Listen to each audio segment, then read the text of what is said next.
Kiroko gĩa tarĩki 3 mbunge-inĩ ya bũrũri, ambunge na maseneta rungu rwa kĩama kĩa ODM makĩingĩra mbunge ũmwe thutha wa ũrĩa ũngĩ, mekinyĩtie kwarĩrĩria ũrĩa mekũthiĩ na mbere gwaka mũthingi wa kĩama gĩkĩ ũtekwenyenyio.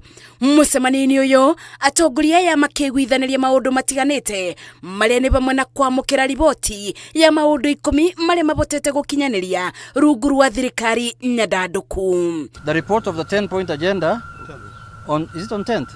Tuesday is 10th. On 10th, yes, Tuesday, at a broad-based parliamentary group meeting that will be held at KICC on Tuesday, where members from both sides of Kenya Kwanza and ODM will receive the report. Then from there, the public will be told on what progress the report has made, what has been achieved, what has not been achieved. Kumana na kibubokanio kia ũteti, kĩama gĩkĩ kiugĩte gĩtirĩ na itanya rĩa kũnyibia namba ya atongoria mbunge-inĩ cierĩ, na muoroto wao nĩ kũthimĩnda kĩama gĩkĩ mĩthingi-inĩ mĩrũmu gũkũ magĩtanya kwandĩkithia arũmĩrĩri aingĩ ta ũrĩa kwabotekeka. They will maintain every parliamentary seat that they occupy today, either in the National Assembly or in the Senate under ODM, and make it more.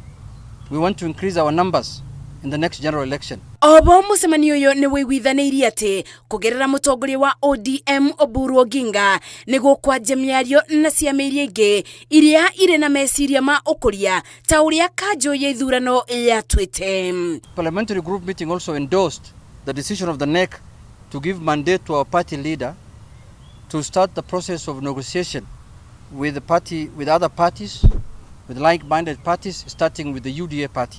Ona gũkĩrĩ ũguo, kĩama kĩa ODM kiugĩte nĩ gĩgakorwo na mũcemanio wa atongoria tarĩki 27 mweri ũyũ, na kuma kiumia gĩũku nĩ gĩkũbeana notithi ya thikũ 21 o ta ũrĩa kũbatiĩ kĩwatho. Ngĩribotera Inooro TV kuma mbunge ya bũrũri kaunti-inĩ ya Nairobi, njĩtagwo Masi Wadia wa Mũrĩithi.